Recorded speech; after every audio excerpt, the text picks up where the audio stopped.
Salut à tous, épisode 2 avec les deux Seninck Quickstep. Pour rappel, j'ai utilisé la World Database 2019 et comme ça, je démarre la saison avec les effectifs mis à jour en janvier 2019, ce qui est parfait pour éviter de devoir avoir du réchauffé pendant un an et devoir aussi faire soi-même tous les transferts. Alors on va parler du Tour d'Algarve, on va voir un petit peu ce qu'il advient du jeune Evenepoel, encore bien faible dans la partie, faut pas se méprendre. Et puis ensuite on va traiter de Omloop Last News, de Kuurne Bruxelles Kuurne, des Strade Bianche où on a une petite ambition. Et ensuite, ce sera le début de Paris-Nice. Mais avant toute chose, je voulais dire un mot. Je le ferai assez fréquemment.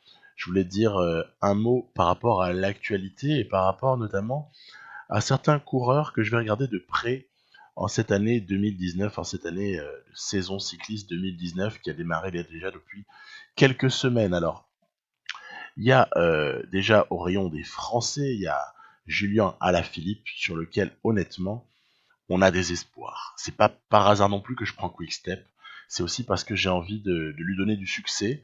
Je pense que cette saison, elle peut être vraiment géniale pour Julien Alaphilippe. Donc voilà, on va le regarder de près, on va lui tenir les pouces. On va aussi tenir les pouces à un Thibaut Pinot, sur lequel on peut attendre pas mal de choses au Tour de France. Est-ce que Thibaut Pinot peut enfin arriver à s'imposer au Tour de France, qui est quand même une course très difficile, cadenassée par l'équipe Sky, on va en reparler juste après. Bon, après c'est vrai que moi je vais attendre de très près le comportement d'un Henrik Mas, notamment. J'ai vraiment envie de voir ce que ce type-là, qui est un pur produit Quickstep, puisqu'il était dans l'équipe de développement de Quickstep pendant quelques années, et puis ensuite il a été en équipe première, si j'ose dire. Donc vraiment, Henrik Mas, super intéressant. Il faut vraiment voir ce qu'il peut devenir. Puis j'en ai coché un troisième dans cette équipe. Ça ne veut pas dire qu'il y en a que trois d'intéressants, bien au contraire. Ce n'est pas Hodge. On dit Hodge. J'ai décidé de dire Hodge. Il a un grand-père écossais. Ok, sujet classé. Je m'amuserai pas à essayer de le prononcer à l'espagnol. Je n'en suis pas capable. Non, celui qui me paraît super intéressant, c'est Fabio Jakobsen. Voilà. Ça, c'est vraiment le sprinter que j'ai envie de voir. Je suis certain que sa note là dans PCM que vous voyez, le 66 en pavé, il est en deçà de ce que peut faire ce type sur des classiques flandriennes. Voilà. Donc ça, c'était pour parler de chez Quickstep. Ensuite, au niveau du peloton, il y a quelques courses très près. Alors, on y va, on peut pas faire l'impasse, c'est impossible de ne pas euh, soulever la question des amis Sosa. Voilà, Sosa, c'est vraiment le type dont j'ai envie de voir ce qu'il peut devenir, parce qu'il est hyper prometteur, c'est assez énorme. Sosa et Bernal. Voilà, Bernal. Le Bernal, il y a le Giro qui lui tend les bras. Ça va être assez incroyable. Franchement, ce type-là, j'ai vraiment hâte de voir. Ça se trouve, ce type-là, il va dominer le cyclisme mondial des grands tours. On espère avec Remco Evenepoel pendant X années. Quoi. Donc, super intéressant. Sosa est très intéressant. Vraiment, ça méritera le petit grimpeur très léger, très explosif. Faudra voir. Puis il y en a encore un autre, évidemment, c'est Moscone, dont j'attends pas mal de choses cette année. Voilà, mais ça on pourra en reparler, notamment avec les Andiamo Ragazzi. Ensuite, il y a quelqu'un d'autre qui suscite beaucoup d'interrogations. Pour moi, c'est Mads Pedersen. Voilà, il faut voir que Mads Pedersen, deuxième du Tour des Flandres l'an dernier, Mads Pedersen, là, je vais suivre de près. Je pense que ce type-là, il y a vraiment quelque chose à observer sur lui. Il peut être vraiment génial. On va regarder ça là encore. Ça peut être vraiment super intéressant. Voilà, je voulais donc vous signaler ces gars-là. Je pense que Pedersen, par exemple, son équipe, les Trek là, Segafredo l'a inscrit sur toutes les classiques. Ils ont vraiment l'air de vouloir le développer sur les courses classiques. Bon, c'est à suivre, hein. Je pense que là, on est vraiment en face d'un super coureur à voir. Les notes ont été adaptées, hein, dans la World DB de 2019 par rapport à ce qu'elles étaient en 2018 quand on prenait le début de partie sur Pro Cycling Manager. Notes vraiment adaptées. Il était beaucoup moins spécialisé classique qu'il ne l'est là. Coureur super intéressant à suivre. Alors, on passe ensuite, évidemment, à nos histoires à nous. Qu'est-ce qui se passe? Il faut choisir une équipe nationale. Et c'est vrai que j'ai le choix entre France et Belgique, là, sur ce coup-là. Euh, ben, c'est bien d'expérimenter autre chose. Parce qu'en fait, la Belgique, on l'a avec l'Auto Soudal. J'ai eu le plaisir, la grande émotion de pouvoir faire triompher tantôt du team Wellens et tantôt du Tish Benoît. C'est peut-être l'occasion de prendre la France. Profitons-en. Donc voilà, hein, ça va être l'équipe de France. Alors on voit qu'on est sur quelque chose qui ressemblerait à Ponferrada. Tant pis pour la redite. Hein, de toute façon, j'ai pas choisi les paramètres là de début de partie. Il y a plein de choses qui se sont mises automatiquement. Donc voilà, Ponferrada. A priori, ça ressemblerait à je sais pas moi, à la Philippe, par exemple. Tout à fait au hasard, hein, voilà, tout à fait au hasard. Donc voilà, bon, on verra bien. Alors, direction l'Algarve.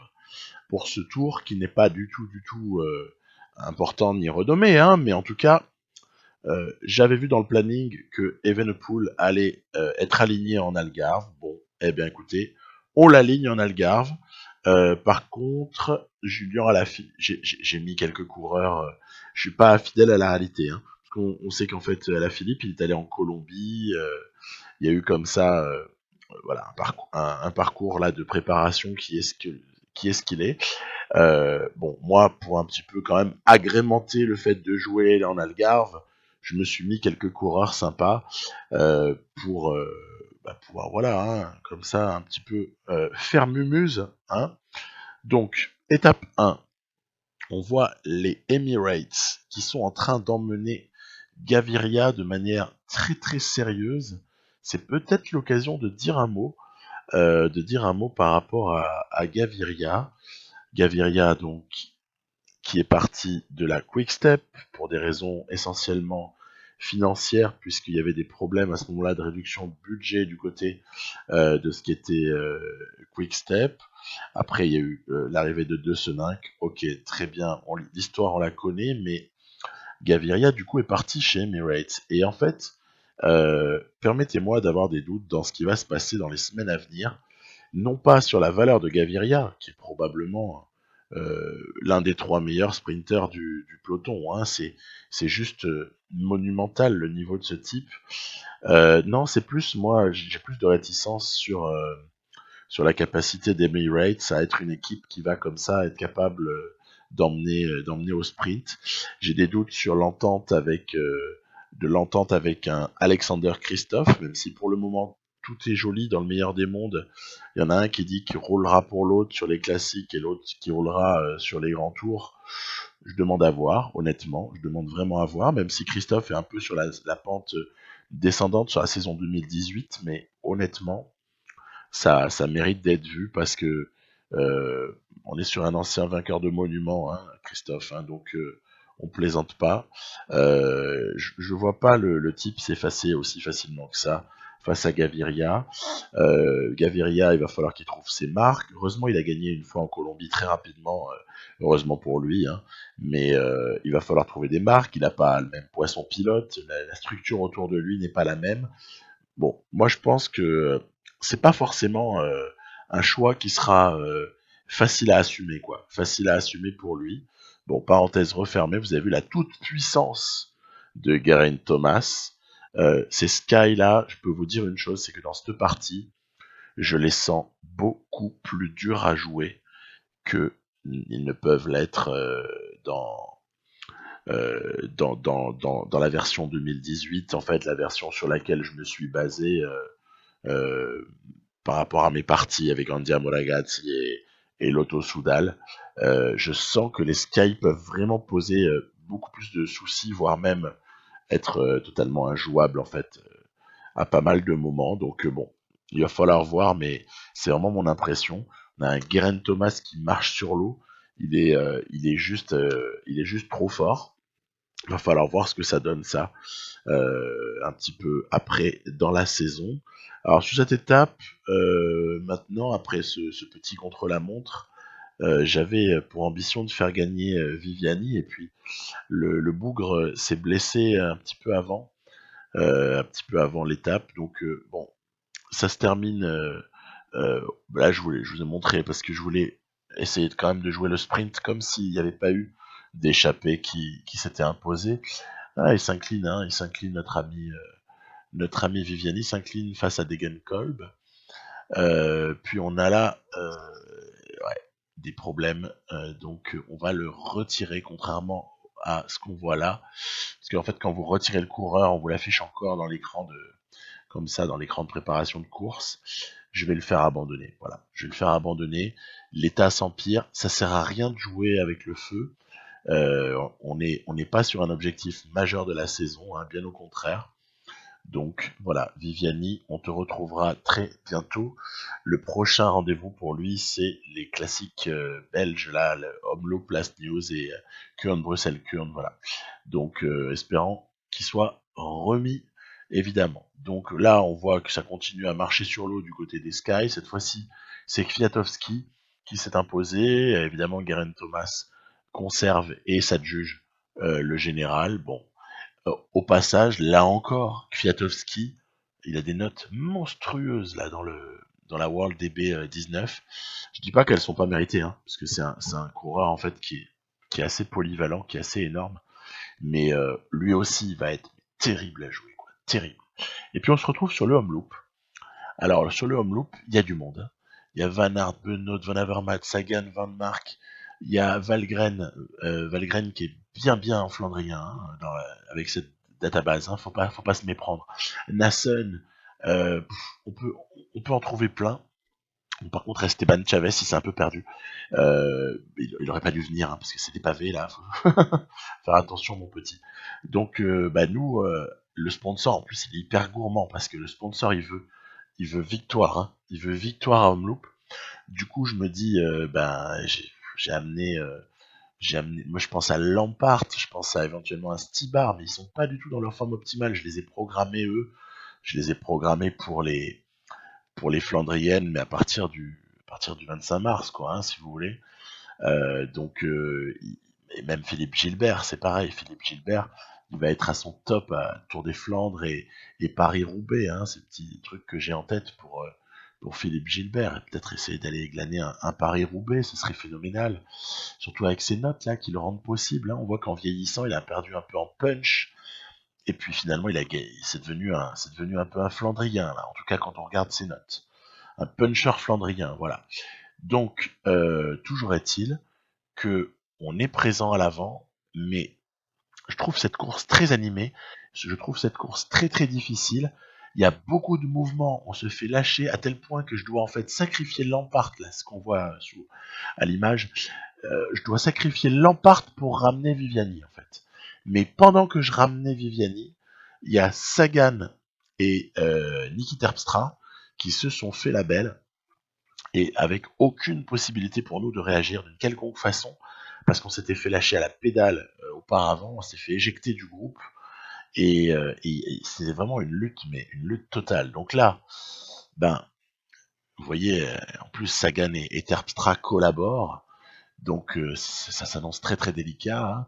Surtout qu'il n'y a pas grand monde qui prend en charge la poursuite, alors on va désespérément prendre la roue de ceux qui peuvent essayer encore une petite rébellion, et puis ben on va se contenter entre guillemets d'essayer de viser cette troisième place. On a fait travailler Lampard pour espérer un sprint de Viviani, c'est ce qui va se produire parce qu'au final Viviani est resté dans un groupe là qui était très majoritairement peuplé de Flandriens, mais qui du coup n'était pas à même de lutter avec sa capacité en sprint en fait. Donc en fait il s'est produit ce que j'aurais espéré pour la première place, c'est-à-dire Viviani qui tient le choc et qui s'impose parce qu'il est le meilleur qu'il est le meilleur au sprint, mais c'était sans compter avec notre incapacité totale à ce stade de la saison de réagir face à cette envolée de Sagan et Terpstra. Donc Sagan vainqueur, bravo. C'est assez joli de commencer par ça.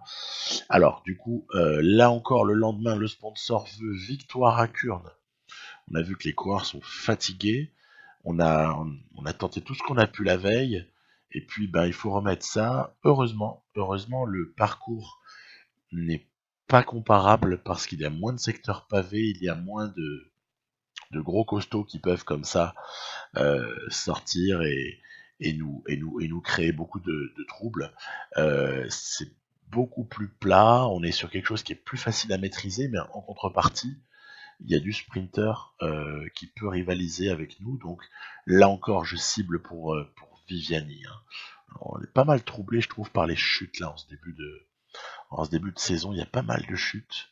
Bon, à voir. En tout cas, on va demander là encore à Yves Lampart de faire l'effort. Et puis, ce sera peut-être à Viviani d'essayer de conclure le travail. On voit que les gens qui sont présents dans ce groupe sont pas imprenables au sprint hein, pour Viviani. Il y a Greg Van Avermaet, il y avait Wout Van Aert. Bon, c'est pas imbattable du tout. Viviani va s'imposer sans qu'il y ait réellement d'exploit finalement à la clé. Hein. Il y a pas de quoi se vanter. On a juste été chercher ce qu'on devait prendre. Voilà. Bon, très bien. Tige Benoît, 5e. Bon, Dylan Van Baarle. Il y a quand même quelques noms. Hein. Il y a quelques très très jolis coureurs, mais voilà. On va enchaîner avec les Strade Bianche. Alors, je ne cache pas que au Strade Bianche, j'ai vraiment de l'ambition. J'ai envie de gagner cette fois-ci, je l'annonce, avec Julien Alaphilippe.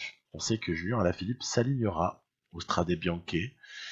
Donc, il ira ensuite à Tirreno et il enchaînera avec Milan-San Remo avant d'ensuite faire du Tour du Pays Basque. Donc, très intéressant. Allez, on va essayer de lui porter bonheur et de s'imposer sur ces Strade Bianche. Alors, le parcours, il est différent de celui qu'on peut avoir sur PCM 2018. Hein. C'est pas le même parcours. Et puis, il va y avoir comme ça un incident de course assez incroyable. C'est une chute assez massive de tout un tas de coureurs, ce qui fait qu'en fait, on va se retrouver avec un groupe d'une grosse trentaine de coureurs à l'avant, avec derrière une grosse difficulté à assurer la poursuite pour ceux qui sont lâchés par la chute. Stibar et Viviani se font lâcher à la pédale. Oh là là, malheur à moi. Malheur à moi, j'ai même pas réussi. Je n'ai jamais réussi à faire rentrer Zdenek Stibar sur ce groupe. C'est assez hallucinant. Là encore, je trouvais la course difficile, dans le sens où quand il y a un trou à boucher, eh bien ce trou est très délicat à boucher, voire impossible. Notamment là, je pense à Stibar qui a eu toutes les peines du monde à rentrer et qui n'est, pour ainsi dire, jamais parvenu à rentrer. Ainsi que Viviani. Bon, c'est pas sur eux que je misais pour la victoire dans ces Strade Bianche, mais c'est tout de même à noter qu'il a été impossible de les faire revenir dans ce groupe. À peine ils en ont été un tout petit peu éjectés. Alors là, on est donc sur une fin de course où il y a des échappés qui ne vont pas tarder à être repris. On va faire travailler Mas pour son leader d'un jour à la Philippe. On sait qu'il y a un moment dans la saison où les choses s'inverseront, notamment sur peut-être le Tour de France. Voilà, hein, on sait que Mas, on a des espoirs en lui, mais peut-être sur des épreuves d'une nature différente. Attention à Dylan Teuns. Voilà, ça c'est quelque chose que je veux surveiller. Je le sens dangereux le garçon, il suffit de voir ses notes pour s'apercevoir de la dangerosité du bonhomme. Donc Dylan Teuns, je cible. On a également Rafal Maïka, on a Rigoberto Urán qui sont présents dans ce groupe à l'avant là. Je vais tenter un départ sur un endroit un petit peu pentu hein, pour Julien Alaphilippe, c'est assez énorme.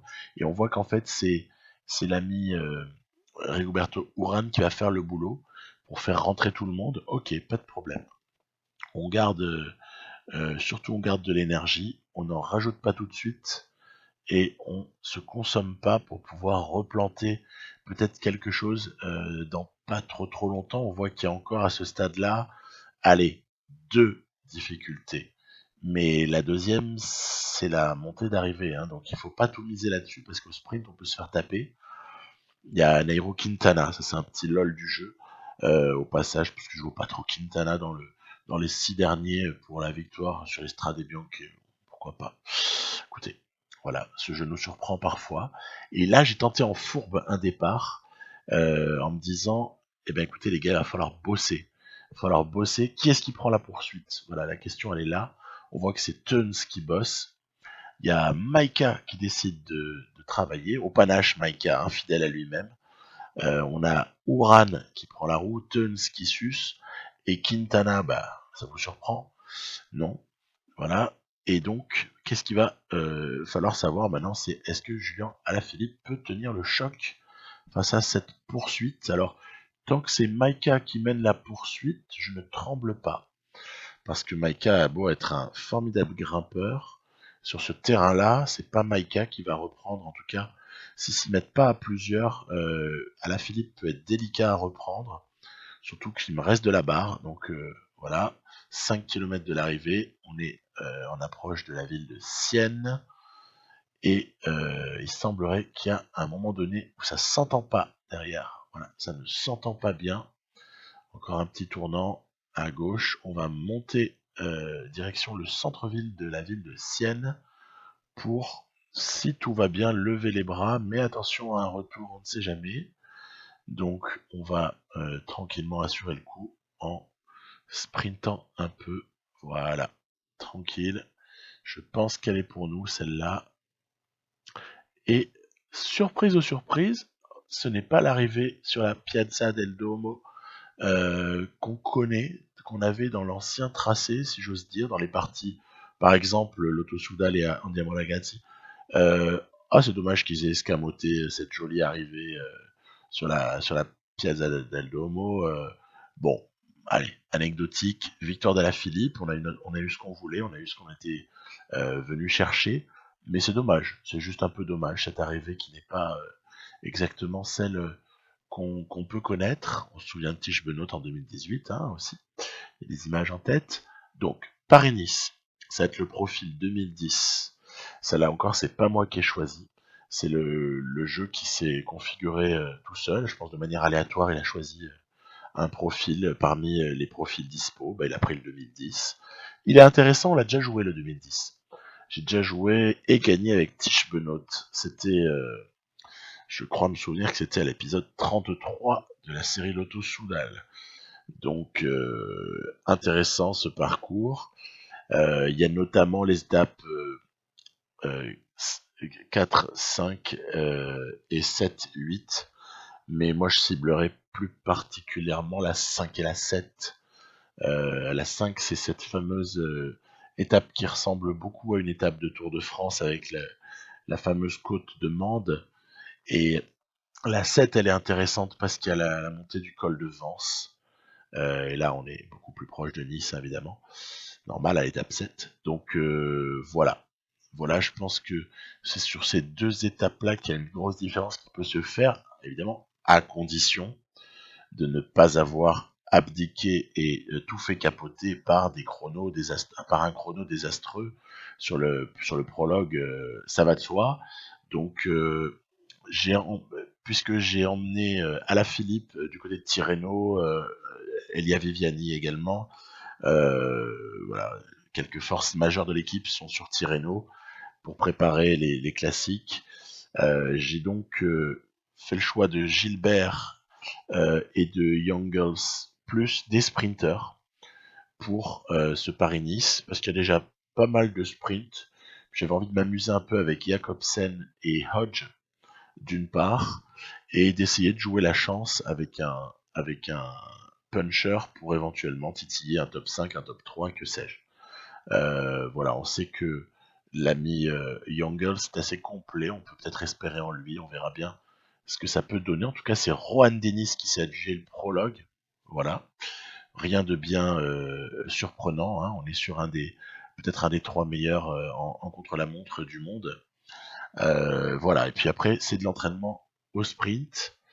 Donc, on a Ricky Eze, on a Hodge, on a Jacobsen. Donc, sur cette étape 2, je vais miser sur Jacobsen. Voilà. Donc, ça veut dire que je vais emmener avec Ricky Eze et Hodge. On verra si c'est le bon cheval ou si c'est pas le bon cheval. En tout cas, il y a du monde en face. Il y a notamment Gaviria, ça faisait longtemps.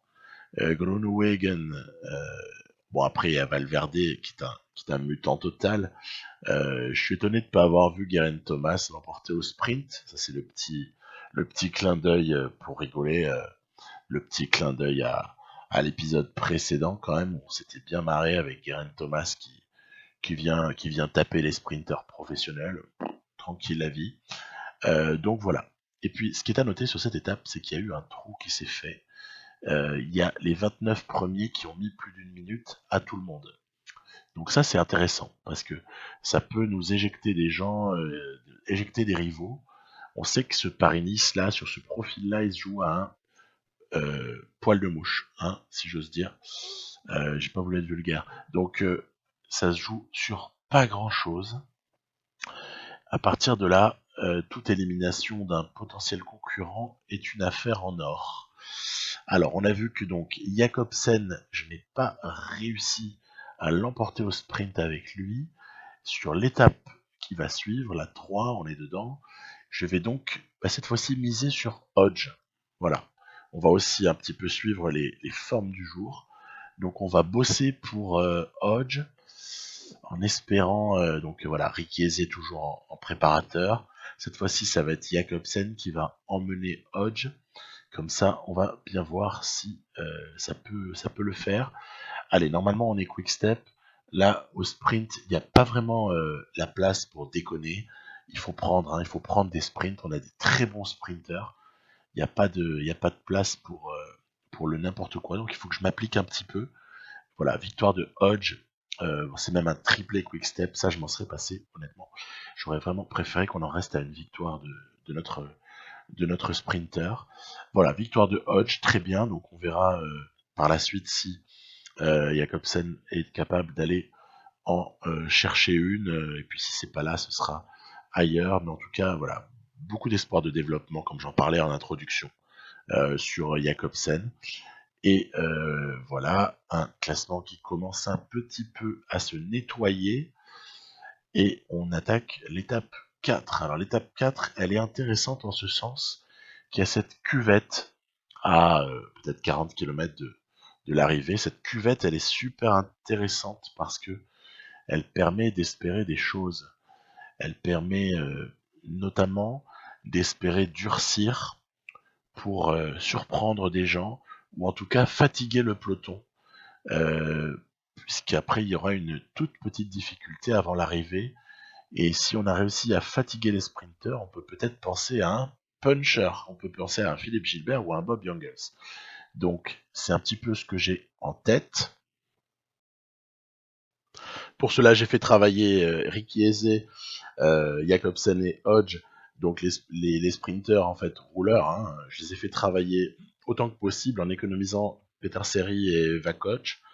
Et évidemment, ces deux derniers ont la mission de muscler les choses dans la remontée vers le plateau final en emmenant Jungels et Philippe Gilbert vers ce qui, en tout cas, est souhaité, c'est-à-dire un final de puncher. Donc voilà, l'idée, elle est là.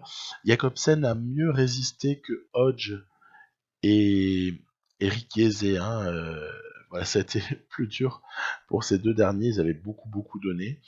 Puis Jacobsen va aussi lâcher progressivement. Voilà, et puis Seri, Vakoch aussi vont lâcher, ce qui fait qu'on va se retrouver à devoir choisir entre Gilbert et Jungels. Alors comme il reste un petit peu plus de barres du côté de Jungels, le luxembourgeois, eh bien on va essayer peut-être de faire travailler Philippe Gilbert en regardant ce qui se passe derrière. Alors, quelles sont les réactions? Qui est-ce qui va se rebeller? Qui est-ce qui va nous suivre? On voit que Rohan Dennis, le porteur du maillot jaune est là, et bien là, il suit l'attaque de Gilbert. Du coup, je me dis, ok, puisque c'est ça, on va en replanter une, mais avec Bob Jungels cette fois-ci, en espérant que ce dernier, voilà, en plus il y a eu petit bloc de Philippe Gilbert pour empêcher Rohan Dennis de prendre la roue de Jungels. Excellent, excellent, excellent. Ah, il y a des fois où je râle et puis il y a des fois où je suis content. Hein. Et oui. Donc voilà, Jungels n'a plus que quelques kilomètres à rouler à bloc et ce sera peut-être la victoire. Donc on va passer là très très bientôt sous la flamme rouge. Est-ce que ça revient derrière? Qu'est-ce qui arrive? Alors ouais, on va se retourner un petit peu pour voir. Et c'est Gaviria, le porteur du maillot vert là, qui revient mais comme un forcené. Mais ce sera insuffisant. S'il y avait eu 5 mètres de plus, Gaviria allait gagner l'étape, mais c'est Jungels qui va se l'adjuger. Voilà, bon, eh ben, ça fait une jolie bonif. Ça fait donc le petit rapproché au classement général avant la fameuse étape qui va terminer à Mende, sur laquelle beaucoup de choses devraient se jouer normalement. Donc voilà, Jungels, il est pas trop mal placé.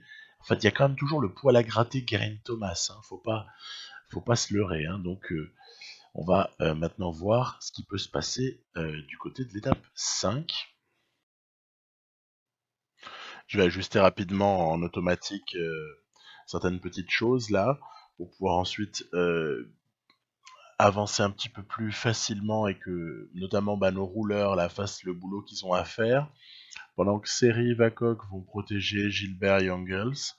Et puis on verra bien là encore si Gilbert est en mesure ou pas d'amener Jungels sur la fameuse donc côte de Mende, la montée l'Orange à la berre. Donc, alors, ça se passe plutôt pas trop mal. Hein. On a plutôt un bon bonus plus 3 là pour Jungels, ce qui augure plutôt pas mal. C'est sûr que franchement, on est hors pic de forme, hein, donc prendre un plus 3, c'est le top du top de tout ce qu'on peut espérer. Hein. Donc à partir de là, on est plutôt optimiste. Allez, on arrive. C'est bon, c'est parti. Je vais choisir l'effort curseur pour Jungels avec protection Gilbert. Donc Gilbert va se crever évidemment. Et puis Jungels va essayer d'aller le plus loin possible. Tiens, on voit passer un champion du monde. Et si on prenait sa roue? On va prendre sa roue, bien sûr, à l'ami Valverde. Et c'est plutôt pas trop mal engagé.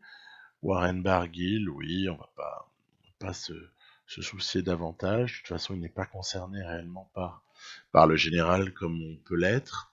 On voit que Rohan Dennis se sent pousser des ailes avec ce joli maillot jaune sur le dos. Je vais tenter de produire un effort et puis finalement être un peu court en barre. Il y a notamment aussi Geraint Thomas qui vient juste un peu passer devant là de un ou deux vélos de différence. Bardet remonte également. Valverde ne remontera pas et on va ainsi avoir un tiercé Thomas, Bardet, Jungels qui fatalement nous convient pas vraiment hein, parce que on reprend pas les secondes qu'on aurait voulu reprendre. Mais en revanche, on a quand même un petit rapproché au général, puisque maintenant on est troisième, mais à 17 secondes par contre. Hein, voilà, donc attention, troisième à 17 secondes. Maintenant, il va falloir voir si ça peut s'inverser ou pas sur surtout l'étape 7, hein, parce que l'étape 8, il est difficile de faire des écarts sur cette étape 8. Donc moi je pense plus à l'étape 7, il va falloir être capable de tenter quelque chose, surtout qu'elle est très longue, elle fait 220 km. Voilà, donc c'est ce qu'on verra, ainsi que Tirreno Adriatico, puis Milan-San Remo et tout ce qu'on peut imaginer. Je vous dis à très bientôt pour un nouvel épisode. Bye bye.